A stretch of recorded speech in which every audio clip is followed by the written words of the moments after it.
So, welcome everybody. It's my great pleasure to have Christian Beer here from University of Potsdam, and he will talk about counterintuitive approximations. Please. Yeah, thank you very much for the kind invitation to speak at this online seminar. I want to report on joint work with Bernhard Hanke from Augsburg, which is on counterintuitive approximations. And the rough outline of the talk will be as follows. So first I will make some introductory remarks about flexibility and rigidity phenomena, which are related to regularity of certain functions. This is mostly to put things into perspective and sketch the main idea or the direction in which we want to go. Then in the second part, I will explain the actual approximation theorem, the general theorem, and I will illustrate it in the third part in several examples. And in the end, I will say a little bit about the proof of the theorem. All right, so let's start with some introduction to flexibility versus rigidity. So one often encounters the following phenomenon. If you look at low regularity solutions to some problems, you find a lot of flexibility. And as soon as you reach a certain level of regularity, all of a sudden things freeze, if you like, and become rigid. And so what one usually does in approximation theory, of course, is one approximates a mathematical object, such as a function, by other functions which have better regularity. For example, modifiers allow you to approximate irregular functions by smooth functions, or in numerical analysis, you approximate functions by certain functions from a finite dimensional approximation space, which you can implement in the computer, etc. But here we want to approximate maps by other maps which have less regularity. And then, of course, you wonder, why would you want to do that? Why would you want to approximate something good by something less good? And the reason is these approximators will have less regularity, but they will have additional, perhaps unexpected properties, which the original approximated function does not have. So that's somehow the reason for paying the price to approximate by less regularity. And let me explain this by a very classical geometric example, which is exactly of this type. And this is the classical Nash-Kuiper embedding theorem. So I'm stating here a special case because this is just for illustration. So let's look at a compact Riemannian manifold of dimension n and assume we have an embedding of this manifold into Euclidean space of one codimension higher. You could also do this in higher codimension, but let's stick with this case. Okay, so that is supposed to be a C infinity embedding. However, the induced metric which comes from the Euclidean metric on Rn plus 1 on M is not related to the original Riemannian metric on your manifold. Or it is related, but only in a very mild sense. Namely, I assume that this is a short embedding, which just means that it's Lipschitz with Lipschitz constant 1. So that's an assumption I have to make in order for this following theorem to hold. So, but that's a very loose connection between the metric on the manifold M and the Euclidean metric on the surrounding space. So we have this embedding, and now the statement is, given any epsilon, you can find another embedding, G, also embedding your manifold into Euclidean space, which is close to the given embedding. So in this sense, it's an approximation. So the difference of the two embeddings is bounded by an arbitrarily small given epsilon. And the new embedding is C1. So the original embedding F was C infinite, but the new embedding is only C1. So it's less regular as promised. And however, the important additional property that G has is that it's an isometric embedding. So which is not true for F. So that means given my embedding F, I can approximate it by an isometric embedding arbitrarily well in the C0 sense, and the new embedding is only C1. And so that's the Nash-Kuiper embedding theorem. And so there are basically three levels of understanding of this theorem. The first level is to say, okay, so that's what it is. The second level is, no, I don't believe it. And the third level is to understand really what's going on. And so let's see.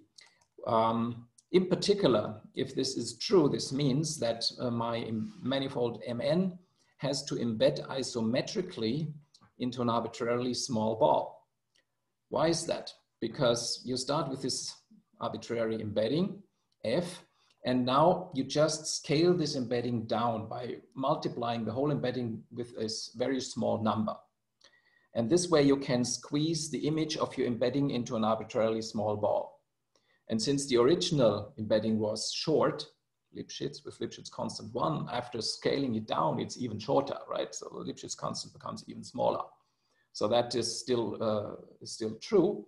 And then you take this scaled down embedding and apply the theorem to it, which means you can approximate this very small embedding by an isometric embedding, which is very nearby. And so it's still contained in an arbitrarily small ball. And if you think about this corollary, you start doubting the validity of this theorem. And why is this true? Well, in dimension 1, this is not hard to get, right? In dimension 1, there are not so many compact manifolds, it's just S1. And the Riemannian metric is just given by the length of this S1. And can I embed an S1 isometrically into an arbitrarily small disk in R2? Yes, I can.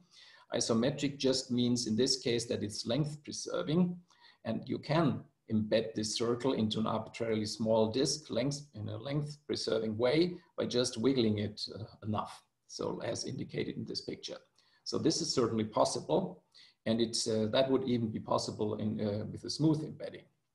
However, in dimension 2, you get doubts, right? It seems false for dimension 2, because if you start with, let's say, your manifold Mn, which is this blue torus in this case, and you want to embed it in R3, and then it says we can embed this isometrically into an arbitrarily small ball. So think of this red ball as a small ball. So if this is possible, you embed this torus in R3, in an arbitrarily small ball. Let's shrink the ball further so until it first touches the torus.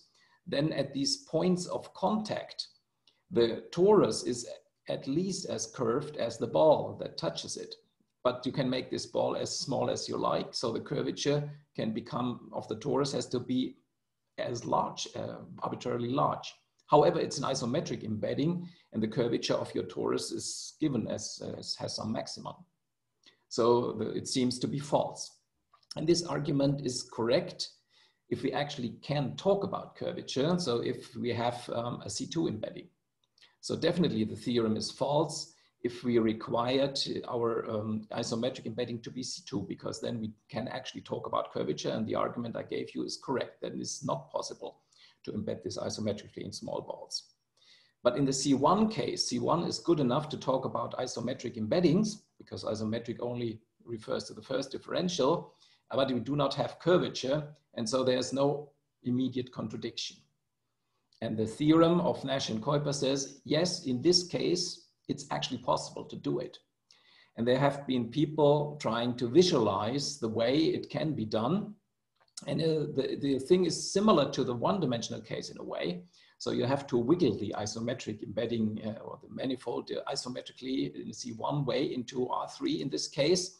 And this has been visualized by a group of people based in Grenoble, and looks more like this. You have to do the wiggling in the various directions in this case to get your torus with a given metric isometrically into R3, to make it arbitrarily small. So, but still, this is at first sight, this is quite amazing that this is possible. All right, so that is the direction into which I want to go. And we have seen, so this embedding theorem by Nash and Kuiper is quite remarkable. It becomes false as soon as we replace C1 by C2.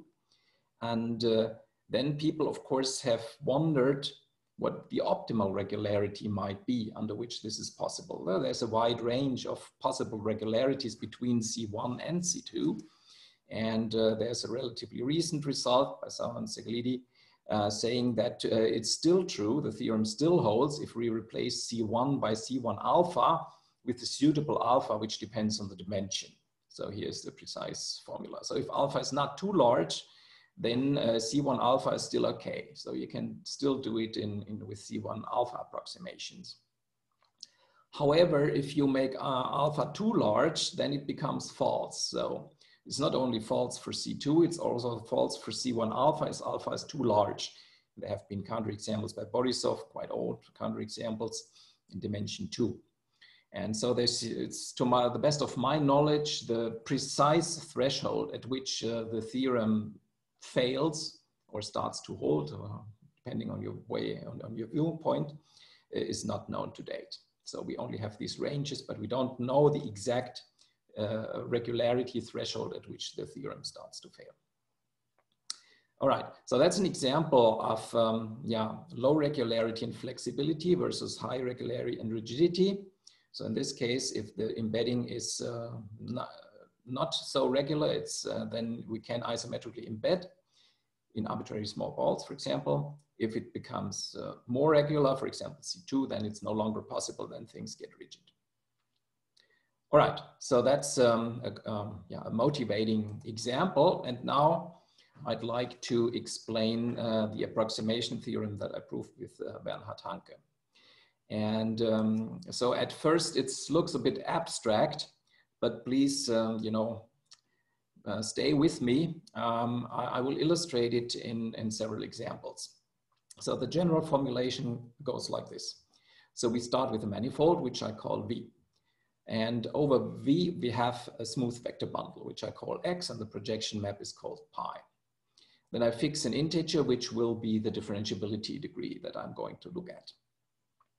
Then we fix a CK section of our vector bundle.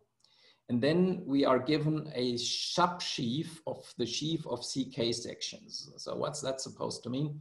So the subsheaf encodes any local condition that we might want to ask on our sections of the vector bundle.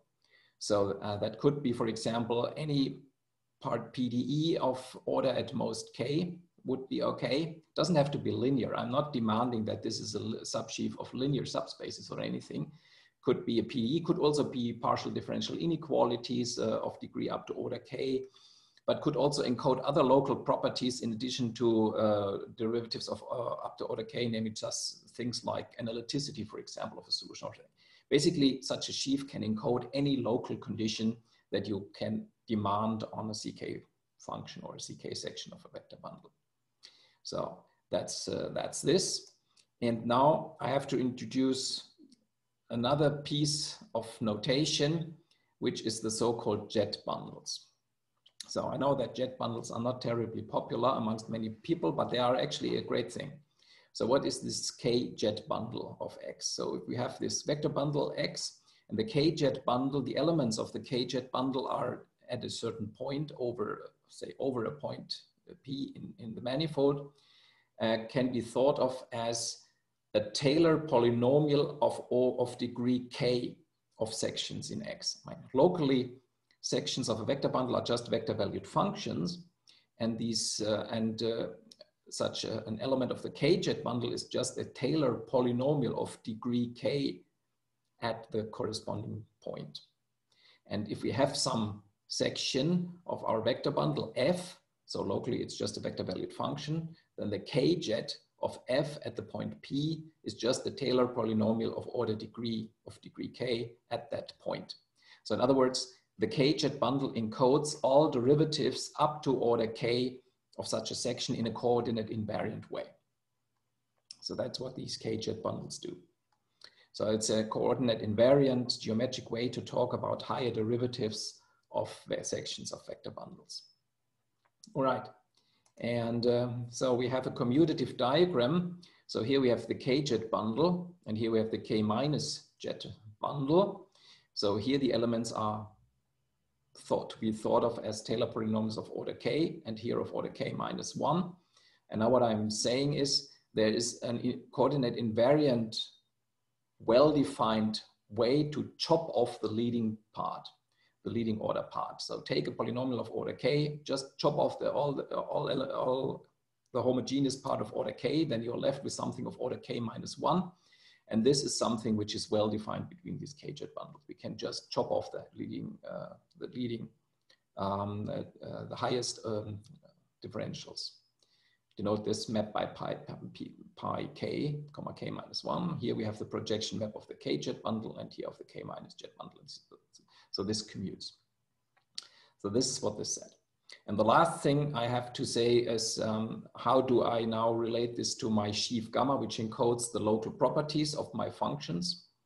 Well, I look at all k-jets of those local sections of my vector bundle, which can be represented by local sections of gamma. In other words, by functions which take their values in my sheaf gamma, which solve the condition that I encoded in gamma. And I call all k-jets which can be represented by sections of gamma by jk of gamma. So it's just some subset of the k-jet bundle of X. Need not be fiber-wise linear or anything, it's just some subset.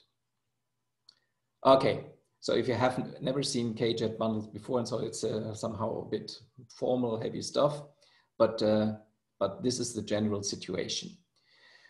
And maybe I come back to this after we looked at an example. So to make this, to make clearer what the situation actually tells us. Anyway, so if we are in this situation, then we have the following approximation result. So we need to make two assumptions. So maybe I draw a schematic picture here to make this to visualize this.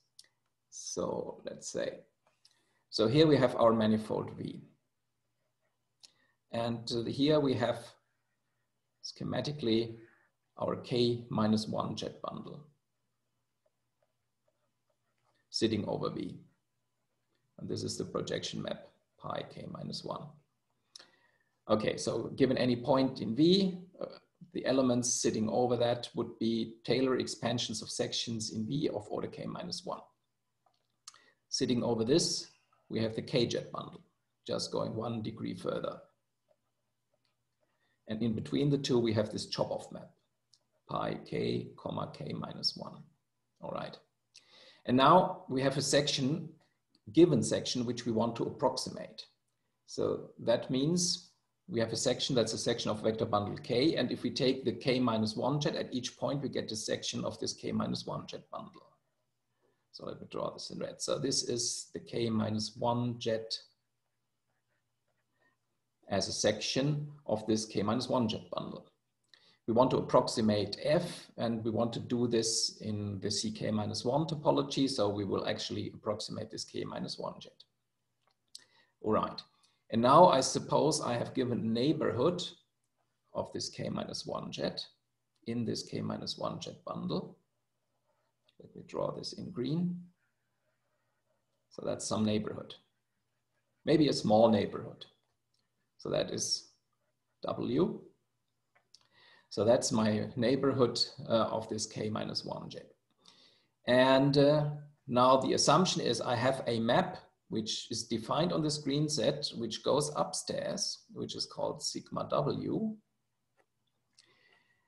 which sort of adds k's derivatives to it in such a way that if I go up and back down again, then I get the identity. So that's just the first assumption that we have here.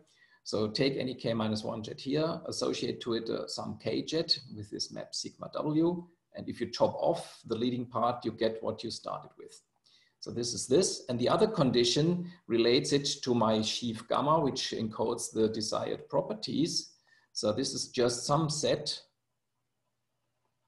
So this is just some set of k jets.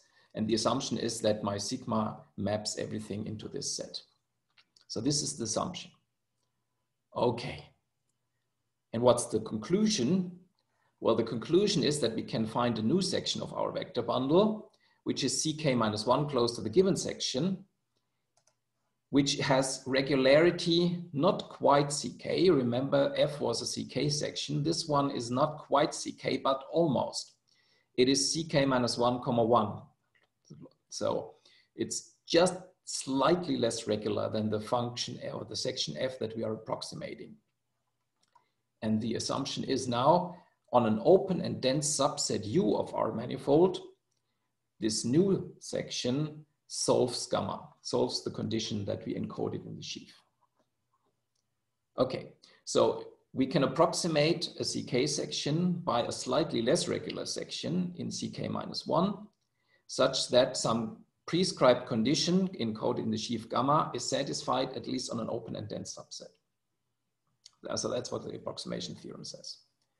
And now it's really time to look at an example to get some feeling for what this means, right? And if that's one thing which we will see from the examples, but which I should emphasize at this point, this is false if we demand that the new section is also CK.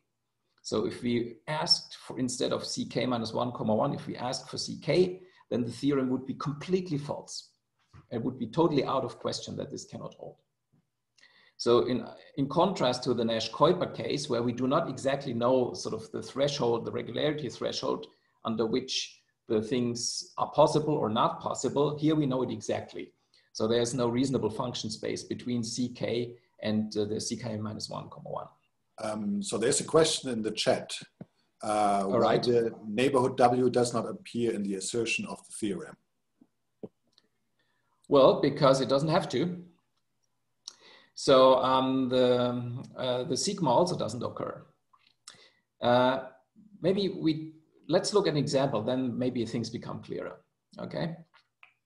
And then if not, then we can still come back to it. Okay, so the first example is very simple. So our manifold is just a real line in this case, and our vector bundle is just a trivial line bundle. So in other words, we are just talking about real functions. All right. The differentiability degree is 1 in this case, and the sheaf of so the sheaf gamma, which I'm looking at, is the sheaf of locally constant smooth functions. So, or otherwise, it's smooth functions with vanishing derivative, if you like. So that's a local condition. To be locally constant is a local condition. That's my sheaf, and I give myself any C1 function on R. And I want to approximate it by locally constant functions. So that's the aim. And let's see if we can apply the theorem. In this case, actually, this neighborhood W that was asked, that somebody asked about, is just the whole zero jet bundle. So K is equal to 1.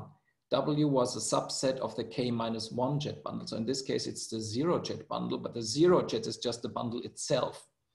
So the zeros Taylor approximation is just the value of the function. So in this case, since we are talking about the trivial line bundle, this can be identified with R cross R, where the first term is the point at which we evaluate the function, and the second value is the value of the function. So in this case, we can just take all of the zero jet bundle to define our section sigma. And what does the section sigma have to do? Well, we have to associate to any value of W some one jet.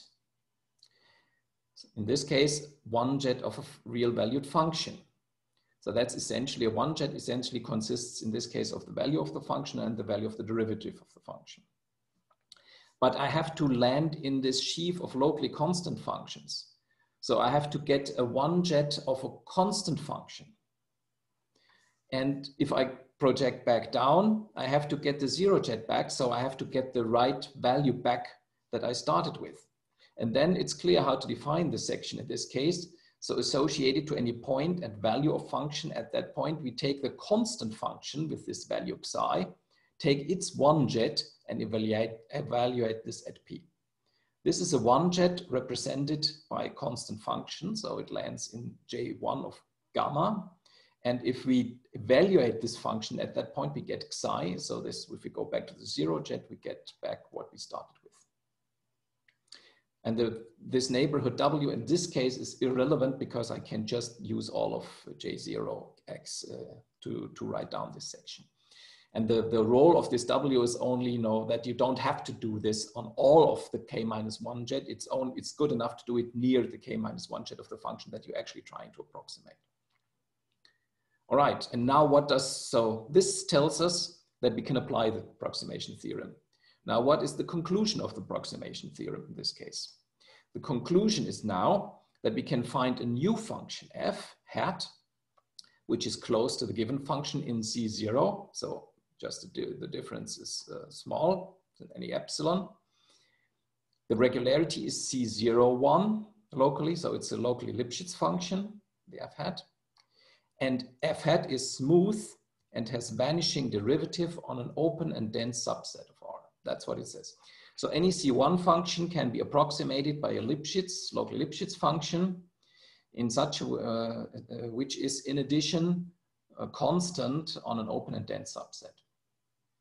All right, so let's be very explicit and apply this to the concrete function f of t equals t. And let's restrict then to the unit interval. Then this corollary that I just showed tells us we get a Lipschitz function f hat, which we can also restrict to the unit interval. And I can arrange easily that it coincides with f at the end points of the interval by just moving and stretching it a little bit, so that f hat of 0 is also 0, f hat of 1 is also 1, but the derivative of f hat is 0 on an open dense subset. I can approximate the identity function on the unit interval by such a Lipschitz function, which is smooth and has vanishing derivative on an open dense subset. And this may ring a bell because similar functions are well known to us. Namely, this may remind us of the Cantor function. Right? The Cantor function is also it's a continuous function, say defined on the unit interval, which is 0 at 0, which is 1 at 1, and which has constant on the complement of the Cantor set. So you just define it by taking the middle third of the interval and put the value equal to 1/2. Then you take the middle third of the first third and put the value to 1/4. You take the middle third of the third third, you put the value to 3/4, and you keep going. And this gives you the Cantor function, classical function. And our function, however, is different from the Cantor function in various respects. And let me explain the difference. You can put this in the table. First of all, the regularity is different. As I told you, our function is Lipschitz. The Cantor function is not Lipschitz. The Cantor function is only Hölder continuous with a certain Hölder exponent, smaller than 1. And this means that the Cantor function, we cannot apply the fundamental theorem of calculus to the Cantor function because it's not regular enough, does not apply. And if it did apply, we would have a problem because we would get a contradiction to the fundamental theorem, right? So namely, maybe I write this down somewhere here. So fundamental theorem, well, let's do some analysis. 1 tells us if we take the derivative, integrate it, then we get the value at 1, or let me apply this to f hat, minus the value at 0, which is 1 minus 0, which is 1. On the other hand, this derivative vanishes on an open and dense subset U.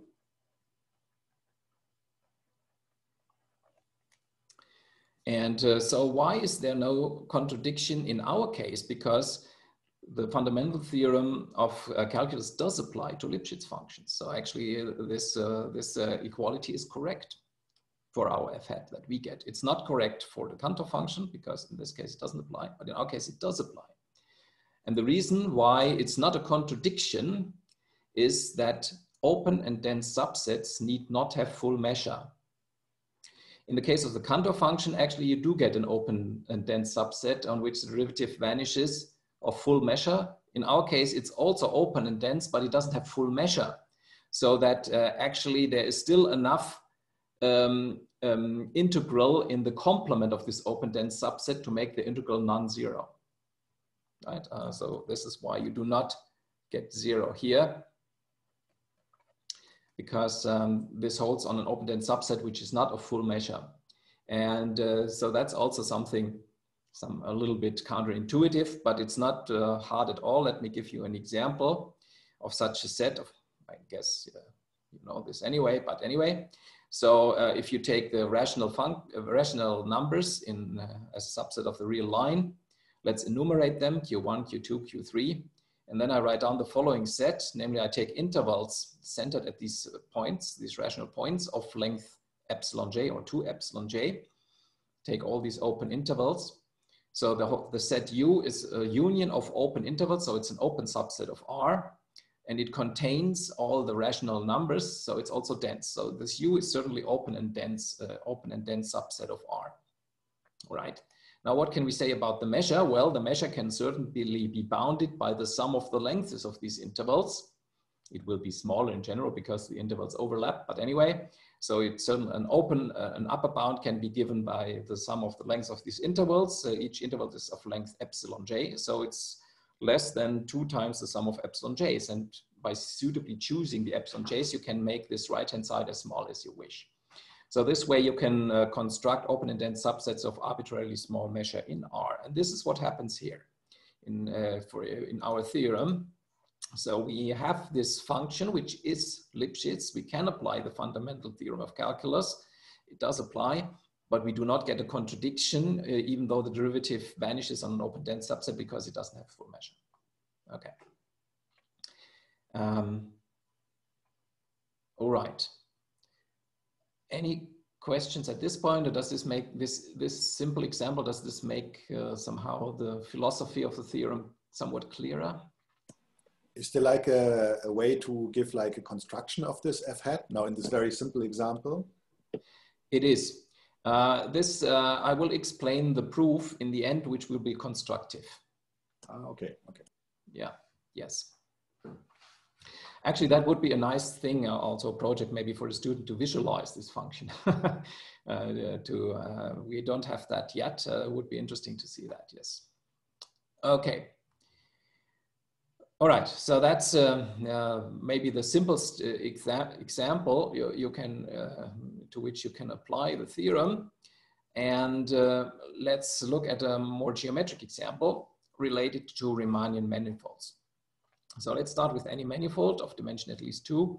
And in this case, my vector bundle is that of symmetric 2-0 tensors because I want to construct Riemannian metrics. And those are sections of the vector bundle of symmetric 0-2 tensors. All right. The differentiability degree I put to 2 in this case because I want to talk about curvature, which requires 2 derivatives of the metric. And I start with any C2 metric on my manifold. And now the sheaf I'm looking at is the sheaf of smooth metrics with sectional curvature, with constant sectional curvature K, where K is some given number. So it could be 1, 0, or -1. Those are the interesting cases. Any one, you pick K, and then the sheaf is that of smooth metrics with sectional curvature K. So I'm trying to construct metrics or approximate with metrics which have constant sectional curvature K. Of course, this is a very strong condition, right? Having constant sectional curvature is a very strong condition. All right. And now I have to argue why I can apply our approximation theorem. So again, we have to construct this W. In this case, W as W, I just take those one jets such that they are represented by positive definite metrics. So in this case, W just refers to the fact that I restrict to metrics. I mean, 0-2 tensors could also be, don't have to be positive definite. So, and if I want to talk about curvature, it's better to restrict to those. And the metric that I'm going to approximate certainly satisfies this, so that's fine. So that's an open neighborhood in the space of one jets of 0-2 tensors. All right. And now I have to construct on this W, I have to construct this sigma. So what does the sigma have to do? I have to take a one jet of a metric and have to associate to it a two jet of a metric. And I have to do this in such a way that it's represented by a metric of constant sectional curvature. And also, if I go back down to one jet of the metric, I get what I started with. So these are the two conditions. And here, maybe I don't go through the details at this point because I don't want to be too technical. In any case, there's a canonical way to write down this sigma. And the reason for this is that each Euclidean space carries canonical metrics of constant curvature, and you just pull these back basically with the exponential map related to the one jet in some way. I can be more specific about that if you are interested, but in any case, the important point here is only that you can write down an explicit formula for this section sigma w, so that you can actually apply our theorem. And the interesting thing is the conclusion of the theorem. So the corollary will be now this: given a smooth manifold with a C2 metric, then we can find a new metric G hat on the same manifold, which is C1 close to the given metric, which has not quite C2 regularity, but C11 Lipschitz regularity locally.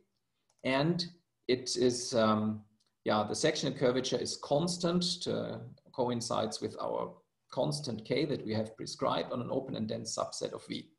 And in fact, in this case, the curvature tensor as such exists as an L infinity log tensor field on our manifold. And it's smooth on an open dense subset with constant curvature K. And the manifold is completely arbitrary. So in particular, this means that if you give yourself any manifold of dimension at least 2, then you can find a complete C11 Riemannian metric with curvature 1, no matter what the manifold, or with curvature 0, or with curvature -1. So in particular, if you start with a 2-sphere, you can find a C11 metric on the 2-sphere, which has curvature -1 on an open dense subset. And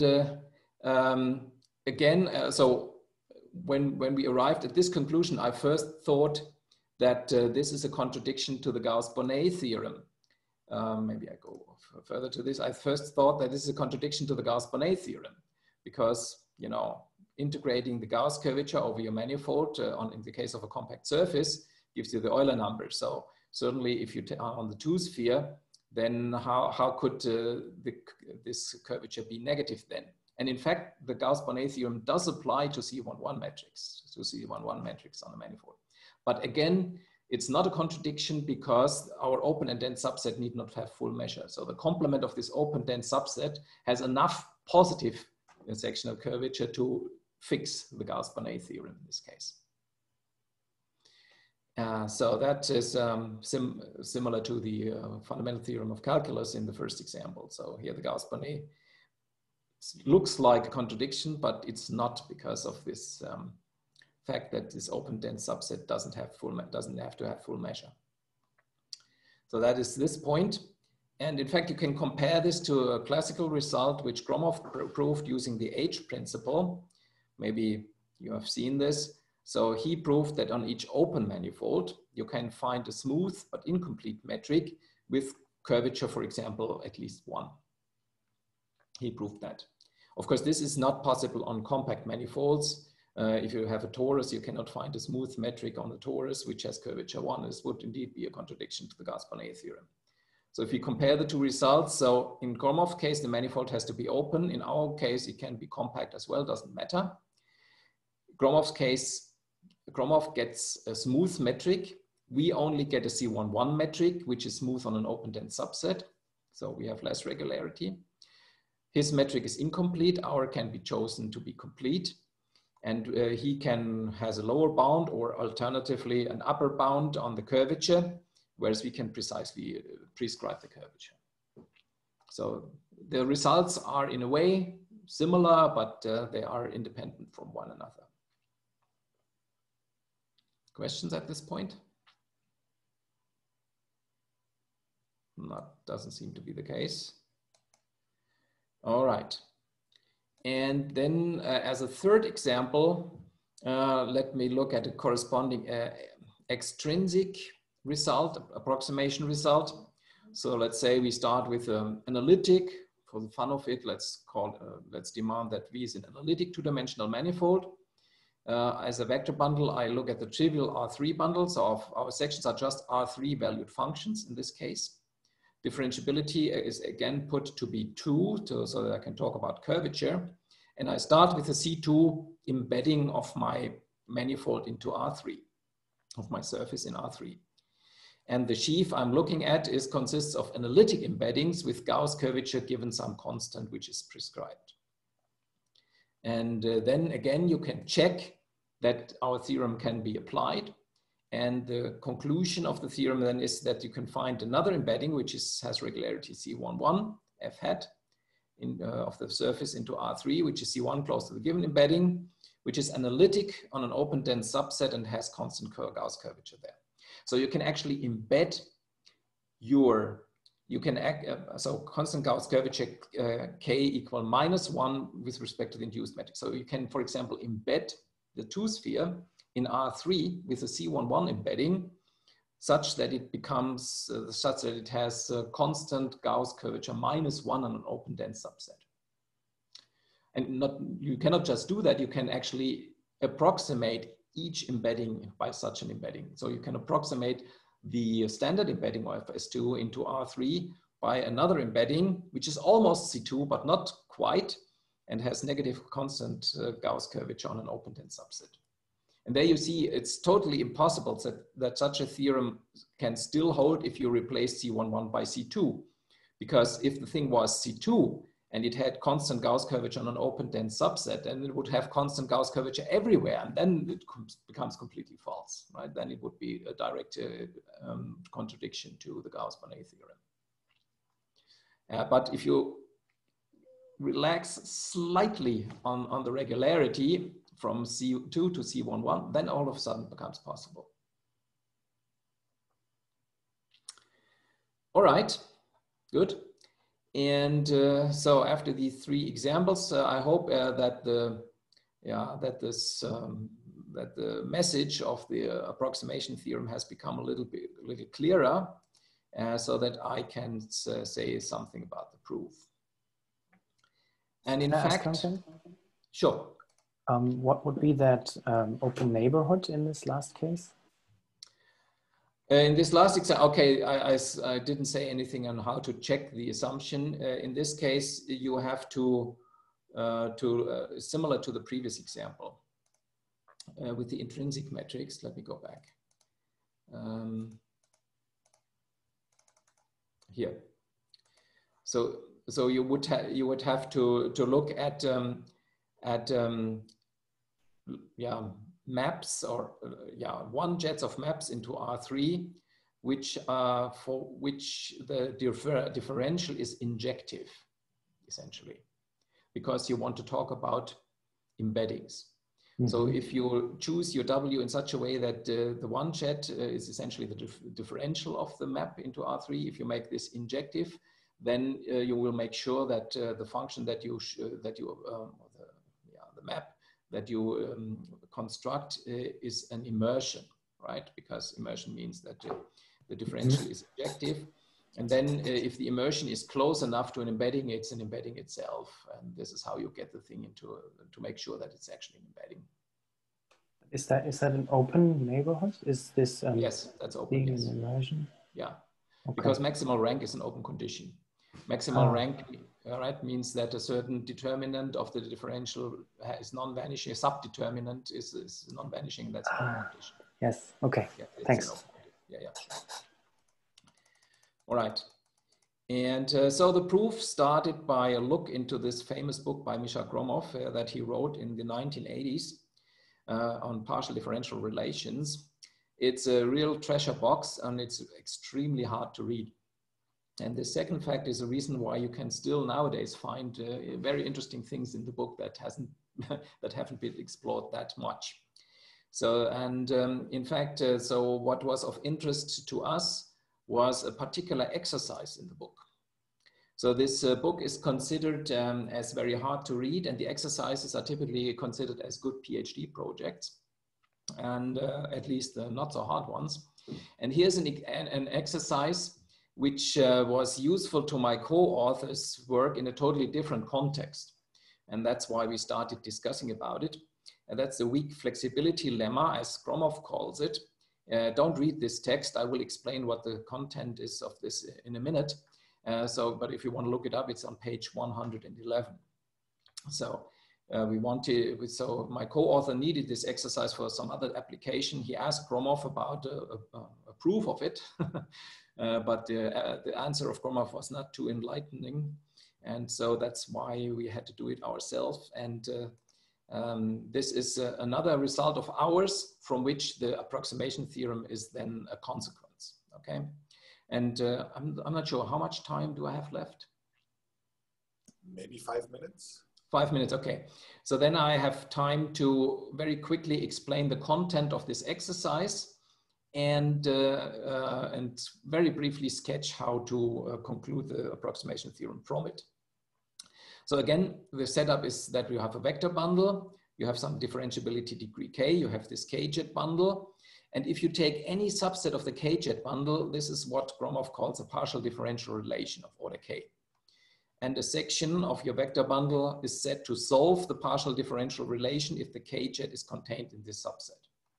So in other words, any condition on derivatives up to order k defines such a subset, and this is then a partial differential relation. It could be a PDE, could be partial differential inequalities, anything, right? Anything that can be formulated as a condition, as a local condition, a pointwise condition on the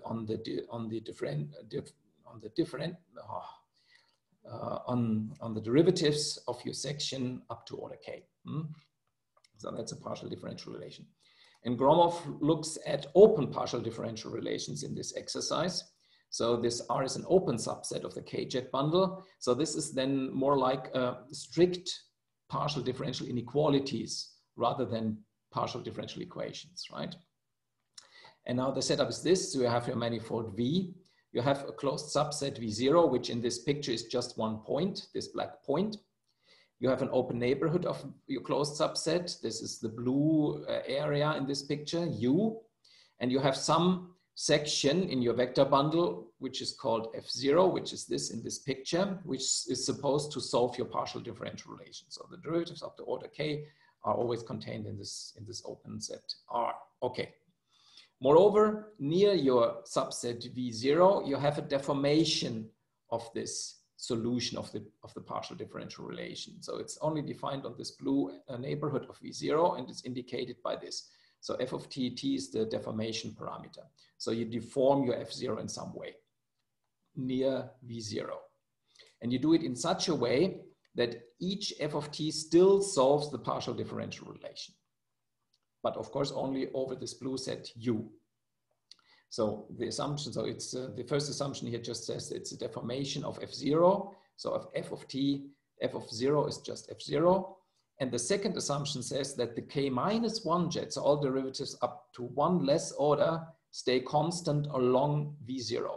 So in this picture, you see that the deformation is such that the value doesn't change at V0, and the first derivative also doesn't change at V0, only the second derivative changes. So this is the picture for k equals 2. So that's the setup.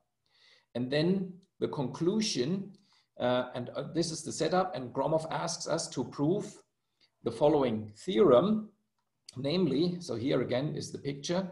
So the statement is now that you can change this local deformation as follows. You keep it as is on a smaller neighborhood of V0, which I call U0, which is indicated in red here. So over this red set, the original deformation is unchanged.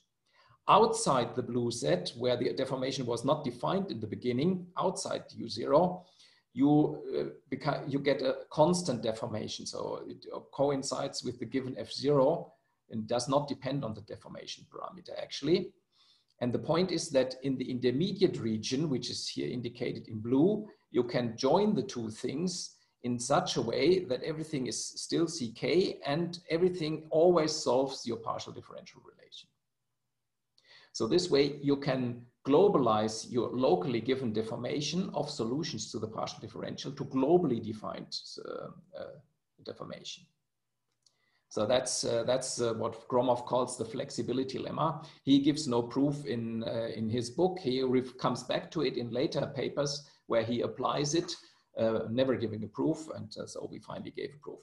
I'm not going to say anything about the proof of this flexibility lemma. That would be another talk. I just want to conclude with very briefly indicating how this theorem implies the approximation theorem. How can you do it? And this will also answer your earlier question, how to actually construct these approximating functions. And here's the proof of the theorem. So you start with an open dense, you start with a countable subset of your manifold. That's similar to this rational numbers in the reals, right, that I had in this one example earlier. You just choose some such sequence of points, and then you do an inductive construction. So you construct a sequence of sections fj and a sequence of open subsets uj with the following properties. You start with your given function that you want to approximate, and the initial open subset is the empty set. And then you do it in such a way that the open subset is growing, and the new subset, the j subset, contains the j's point. And of course, by this previous assumption, it also contains all previous points. So you catch more and more points in the sequence of points.